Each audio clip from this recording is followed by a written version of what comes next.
Hey guys, welcome back to my channel, Through Me Lynn. It's your girl, Michaela Edgeworth, and I'm back with another video with a special guest of another YouTuber on here. So go ahead and check out her channel. We're with Brooklyn Simone. Hey guys, I'm so happy to be here and be recording this video. Absolutely check out my videos when you finish watching this one. Yes. So we're gonna get right into it. So today's Let's Talk About It segment is, what is it? Forgive me. I forgot the title. Today's Talk About segment is all about friendships. Yep, friendships and forgiving friendships. So pretty much the idea of this is just to tell our story. We are friends. We know each other since what, 5th grade? Kind of 2nd grade, but then she came to like personally 5th grade because she came to the school we were at, and then like we really hit it off. Really came in 6th grade.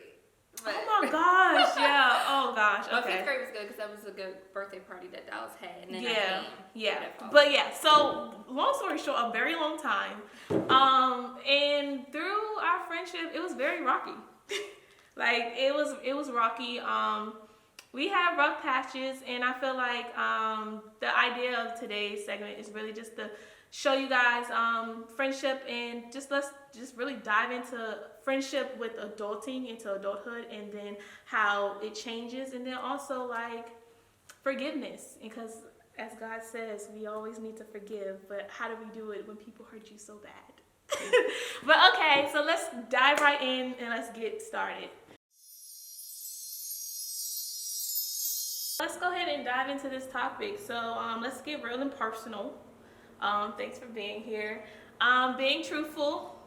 This is me being very transparent, open with you guys. Like I said in my Let's Talk About segments, it's either something that I have currently gone through and got over, or I am currently going through. So this is a situation in which I feel like ongoing. My friend here, Brooke, we've been friends, like I said, for a very long time, but there was a moment in our friendship where like we weren't friends. Like we weren't even on talking terms at one point. It was crazy. Yeah. So I want to speak on, I don't really want to harbor on the past, but just giving context, like in your opinion, what did you think happened? Like how did we get there? So just going back before we even get to, I feel like that's even still kind of recent. So I'll say so me and Michaela, we became joined at the hip when I came in at 6th grade. Of course, like it was still like a getting to know you as a friend period, but like really once we were locked in, I went to this girl's family reunions. Like her grandmother lives down the street from me, and her family just was so welcoming to me from that young age of 12. You even I remember you this girl spent a whole spring break with me. Yeah, like and you know you're excited to be with people for that long, so it was like really like another sister, just a great time or whatever. And so so we were really close and spent a majority of our time together. And I think to give even more context to our friendship growth is to understand that we were also in a group.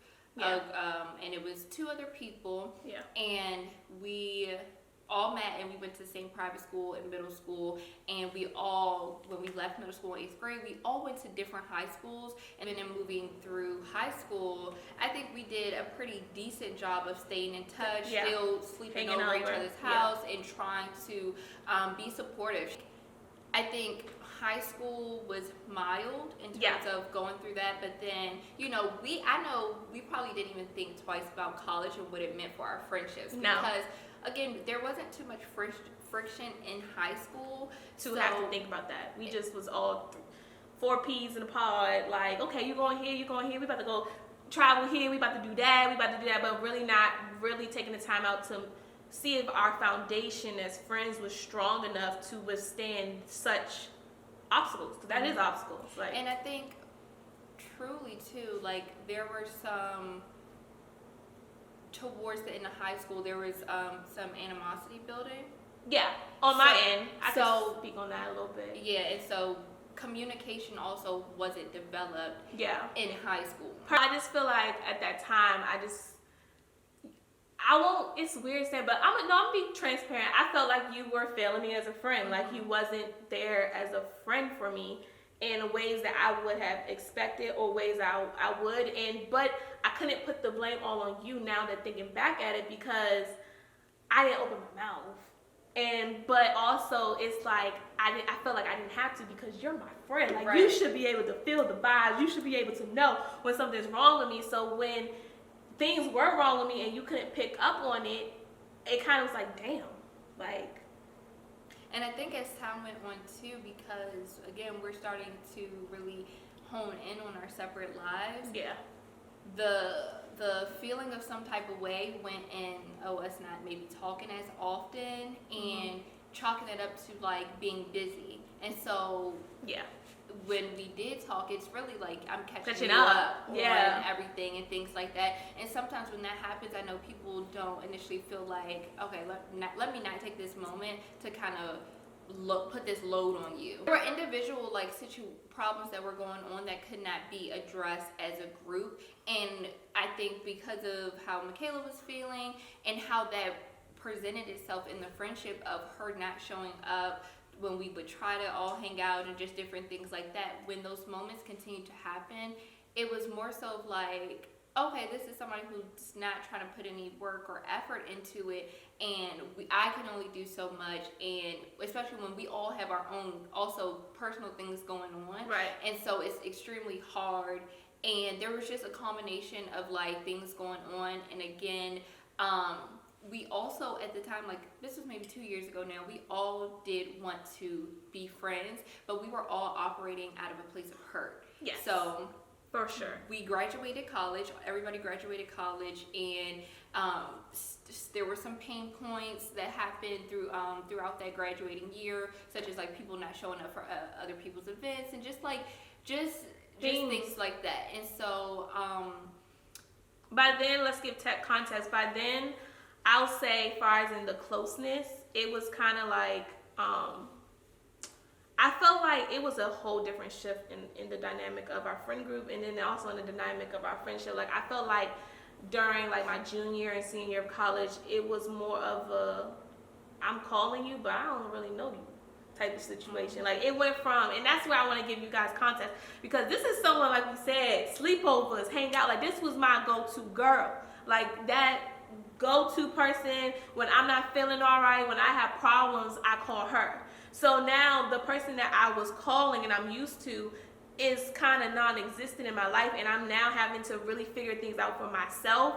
That it caused me to be very closed off, and also closed off to everyone that I went to school with as well, because I was a person like, I don't need y'all as my friends at school because I got my girls back at home. But then like when my girls back at home, we ain't close knit. I was like, girl, what is going on? And I was so lost in a sense. And I think it's crazy because there was that large shift in junior and senior year, and I was in a situation where it was extremely toxic, and some abuse problems going on there, and also like my college life in terms of friendships was horrible, was crumbling. The people who were my friends at the start of college, we fell out, almost fought. It was just a lot going on, and so I felt so alone. I was in an organization at campus which allowed me to meet another person who I'm still friends with to this day, but I was dealing with like loneliness, as well as in a situation where I was being isolated and felt like I didn't have family that I could really open up and talk to. And then I didn't necessarily feel 100% comfortable coming to my friends with what I was dealing with. And so I was at an all-time low, especially with my anxiety and depression was at an all-time high. And so there was just, and it's hard to be there for somebody else when you aren't showing up for yourself. Right. And sometimes you don't even recognize that until you are out of the situation or you've taken a step back. And my senior year, I was blessed enough by God to just really get strength and to walk away from, certain people and situations that didn't serve me. And so once I was out of that, I feel like that's when I started to get myself together and was really able to be like looking at the friendship and like, okay, Analyzing like what went wrong and what you know, like where are we at, what's going on, and then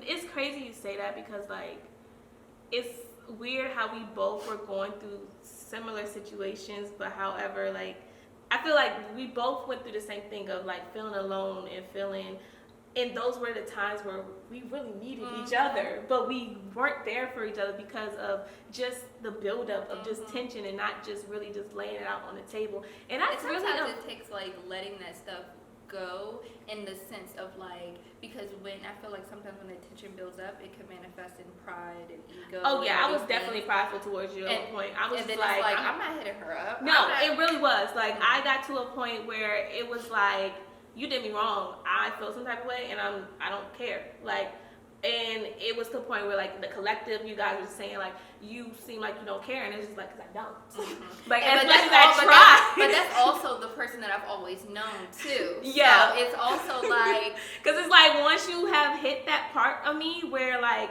you cross me to the point of no return, there's no returning. Doing therapy and doing some personal work, because she was able to like really take the time and to reflect, and I'm reflecting as well. And then one day I'm like, girl, I want to be her friend. Like, it's really that simple. It's really that simple when you're just like, I really want to be her friend. Yeah. And that's when I think I like hit you up. Girl, I gotta tell that story real quick because this is how it works. So let me just say this. Brooke came, I'm thankful for God, because God knew. Just God knew. That's what I'm saying. This us rekindling and our new friendship, it's nobody but God, honestly, because the time literally that Brooke texted me, I had not heard from her. Like, we were trying, but for real, I was just over it. I was just like, whatever, Brooke. Like, I'm over you. Like, cool. We can keep it cute, but like you getting close to me ever like that again, it's not going to happen. So she reached out to me. Mind you, I'm in therapy. I'm working on myself. I'm realizing the traumas, and I'm realizing that honestly, a lot of the ways I go about my friendships stemmed way past. It can't realize how much I carried the issues and burdens of my father to my relationships with my friends. And from there, I was able to see where I went wrong. And understanding that, one thing at the time my therapist was telling me is that you are so quick to cut off people and not give people second chances, when you have to realize, are some of the people you cut off worth the second chance, even though they did you wrong. Okay. Back to what I was saying. We're gonna wrap it up. What was I saying? Oh, I feel like you came in a perfect time where that was my homework. My homework literally that week was to think about it and just, reflect on, is those relationships worth it at the end of the day? So we pretty much went to dinner, we talked, and that was just the start of getting back on track and if it was worth it. So we literally just have been taking steps. We ended up being on the same Bible study call, and so then it was like affirmations or confirmations from God that, you know what, this is the right time, this is the right way, because he is also now the center of our friendship. Yes. So just the changes that have been made for the better have allowed us to continue to do the work to really get a better friendship. In closing, I want to say one question to you. What are some, for those who are struggling to rekindle friendships or feeling like, is it worth it or not, what are some 3 things that you would think to give advice to give? Just ask yourself if you want to be that person's friend and why. You have to be willing to take the first step and let go of ego, pride, or just, and honestly, outside noise and other people's opinions. There's another friend in the group who I ultimately reached out to as well and told her, I was like, I want to be your friend too. And we have, made the necessary steps as well. And then the third thing is you have to just be willing to ultimately do the personal work. It's not so much as outward. And so, do the work to just reflect, like, you might say such and such is rude, but like that comment coming off rude is really making you feel a type of way. So how did that really make you feel? So just start doing the personal work, and yeah. 3 things I will leave you guys with is to be open to the process of rekindling. And when you come open, that means laying out old problems. And secondly, what I've learned from our rekindling is that sometimes ego and pride, you got to put that aside to the greater good. Is your ego and pride worth a friendship that means more than the hurt and all, like I said before? So sometimes you got to check yourself at the door when you're coming into it. Check your ego, check your pride. And sometimes you got to humble yourself and realize that sometimes just as much as you hurt, that person hurt you, you probably have hurt them in some type of way. And lastly, just pray on it. Pray on it and really ask God, is this a relationship that is that you need? Is it a meaningful relationship? Is it going to help you? With that, he revealed to me that this is, and it actually is worth the rekindling, and I'm just so happy that I took that step and allowing myself to do so because I love our new friendship. I say all the time, like, it's worth it. It was worth that obstacle to get here because this is just a new our type friendship of, is so abundant. It's so much you know? more. It's so much more. It's so much mature. It's so much fruitful, and I think it has a lot to do with because God is now in the center of it. So I hope this video really resonated with you guys and help you guys in your friendship as you're adulting. Thank you so much, Brooke, for coming. Thank you for having me. Go ahead and check out her channel. Brooklyn Subscribe to. Simone. Yes, I'm gonna put on below. Go ahead and subscribe to her channel. Watch her videos. Thank you guys for watching. Love and blessings always. Love you guys. Have a great week. Bye.